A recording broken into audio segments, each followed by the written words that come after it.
Hello widget watchers, welcome to today's video where we will make your app's UI stand out with animations. Whether you are a beginner or a pro, this tutorial will teach you how to create stunning animation in Flutter using widgets like animated container, animated opacity and more. By the end, you will know how to build smooth transition and effects that will make your app feel dynamic and engaging. So let's jump in. Before we dive into the code, let's talk about why animations matter. Animations are more than just eye candy, they guide user, provide feedback, and create a fluid experience. Imagine a button that smoothly changes color when clicked, or a list that fades in as it loads. These small touches make a big difference. With Flutter's powerful animation tools, you can implement these with ease. Now in Flutter, animation can be categorized into two types, implicit and explicit. So the implicit animation are the easiest to implement and are great for simple animation like changing the size, color or opacity of a widget. Then we have explicit animation. So these give you more control and flexibility, allowing you to define the exact timeline, state and behavior of the animation. So let's start with an implicit animation like animated container. This widget automatically animates changes in its property like size, color or padding. So let's understand this with a simple example. So come to your IDE and then create a stateful widget as animated container example. Now call this widget from the myApp class. So here I'm going to create a container which will change its height and width and its color after tapping onto the button. So we need to create a variable to store the details that if button is pressed or not. So here I'm creating a boolean variable as is expanded and assigning the value to false, because initially when the app loads its value is going to be false. Then come inside the build method and from here remove this and here add a center widget. Then for its child add a column widget and sets its main axis alignment to center. Now here add the children part and then here use animated container widget. Now for width, here add a check that if is expanded is true, then the width is going to be 200, otherwise it will going to be 100. And do the same for height, like is expanded is true, then the height is 200, otherwise it will be 100. And do the same for color. Like if is expanded is true, then the color is going to be blue, otherwise it is going to be red. Now, this is the most important part. Here we need to set the duration, like from changing the width from 100 to 200, like how much time it should take. So here we are going to assign the duration as 1 second. Now, here add the curve as is in out. Come outside of this animated container and here add a sized box which will have height of 20. Then add an elevated button and for its child, here add a text widget which will say animate container. Now come inside the onPressed method of this elevated button and here first add the set state, because we are going to change the state of this expanded variable. So here add the is expanded, then just reverse its value by adding a not sign. Now if you save the code and run the application, then if I tap onto this button, then you can see our container is changing its height, width and color with a smooth animation. So basically in this example, tapping the button toggles the container size and color, animating the transition smoothly. The duration parameter controls how long the animation lasts, while the curve parameter defines how the animation progresses. Next, let's look at animated opacity, which is perfect for fading widgets in and out. Just like animated container, it smoothly transitions between opacity value. So let's see this by a simple example. So for that, come above here and here create another stateful widget as animated opacity example. Then come inside the state method and here create the initial opacity. So here I want that when our app get loads, the widget should be visible, and when user tap onto the button, then the widget should be fade out. That's why here I'm adding the opacity is 1.0. Now come inside the build method and from here remove this and then add a center widget with the child as column, and then sets its main axis alignment to center. Then for children, as we have done above, here just add the animated opacity widget. Then here we need to add the opacity, so assign that opacity to here. Then for duration, let's also here add the duration of 1 second. Then add the child with container, then sets its width and height to 100 and add the color to blue. Then add a sized box of height 20. Then add an elevated button, and for its child add a text widget which will say toggle opacity. Now for on pressed, here we are going to change the opacity value. So here first add the set state, then assign the opacity, and then here add a check that if opacity value is 1, then assign 0, otherwise assign 1 to it.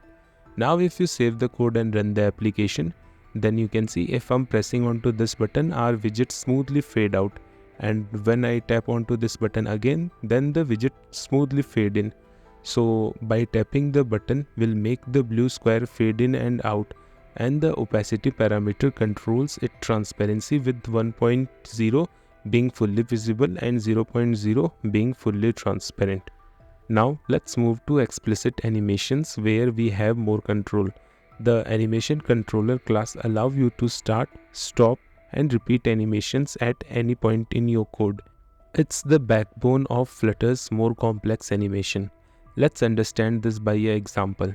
So come above here and here create an stateful widget as animation controller example. Then in the state class we need to add the single ticker provider state mixin. So here add this by a with keyword, then single ticker provider state mixin. So this mixin provides a vsync for the animation controller, which ensures that the animation only runs when the screen is active or improving performance. Then here create the animation controller which will manage the timing of the animation. Then after this create the animation variable, so this will interpolate the value, in this case a double value. Then here add the init state method, and inside it initialize the controller by adding the animation controller, then setting the duration to 2 seconds and we sync to this. So basically here we are setting the duration of animation to 2 seconds and linking the vsync to the single ticker provider state mixin for better performance. Then here initialize the animation with twin. So we are creating a twin that will smoothly transitions from 0 to 300 during the animation, and this twin is animated by the controller. Then finally for starting the animation, here add the controller dot forward. So this starts the animation by moving the controller forward. Then come inside the build method and here first add the center widget. Then inside the center widget add the animated builder widget. So this widget rebuilds anytime the animation value changes. It takes in an animation and a builder function. So for animation, here add our created variable animation. Then for builder, here add the context and child. Then inside it, from here return a container which will have a width of animation.value, height of 100, and color is going to be green. So you may think that why we assign the animation.value to the width. So here we assigned this because the animation value is going to be changing from 0 to 300 in 2 seconds. Then come outside of this build method and here override the dispose method and then dispose the controller. So this method is called when the widget is removed from the tree. It cleans up resources by disposing of the animation controller to avoid memory tasks. So that's it for the coding part. Now just save the code and run the application, and here you can see this green container is changing its width from 0 to 300. So basically in this example we use an animation controller to animate the width of a container from 0 to 300 over 2 seconds. The twin object defines the starting and ending values for the animation, and the controller.forward method starts the animation. Now you can also combine multiple twins to animate different properties of a widget at the same time, such as size or color. So let's see this with the example. So for that, come inside the animation controller example and here create a one more animation variable and now name this with as color animation, and from here remove this double and here add the color, because this holds the color animation that will smoothly transition between two colors.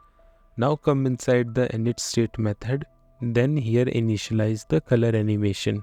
So here we are going to use color twin. So a color twin is a widget that smoothly transition the color of a widget from one color to another color. In this case, it will change color from red to blue. And this color animation will also going to be controlled by the controller.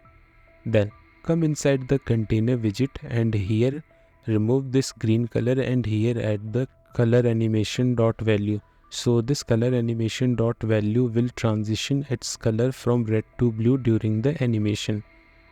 Then if you save the code and run the application, then you can see here our container size is changing along with its color.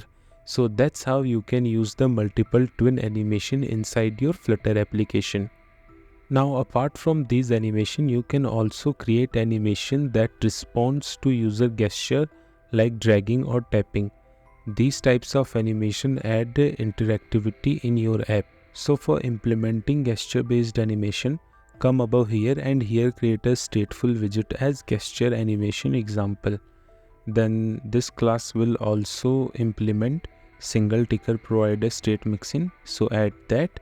Then here create the animation controller and animation value, and this animation value is going to be of type double because we are going to change the width. So add that, and then here create a new variable as drag value, because here I'm going to create a dragging animation. So to store the drag value, here create the variable for storing that. Then create the init state method and here assign the controller by adding the vsync and then setting the duration to 1 second. Then assign this animation by using twin. So the start value is going to be 100 and the end value is going to be 300. Then here add the animate and then here add the curved animation, and then inside the curved animation sets the parent to controller and add the curve as ease in out. Okay. Then come inside the build method and here first add the scaffold widget which will have a app bar, and for app bar set the title as gesture animation example. Then for body add a center widget, then here add the gesture detector widget.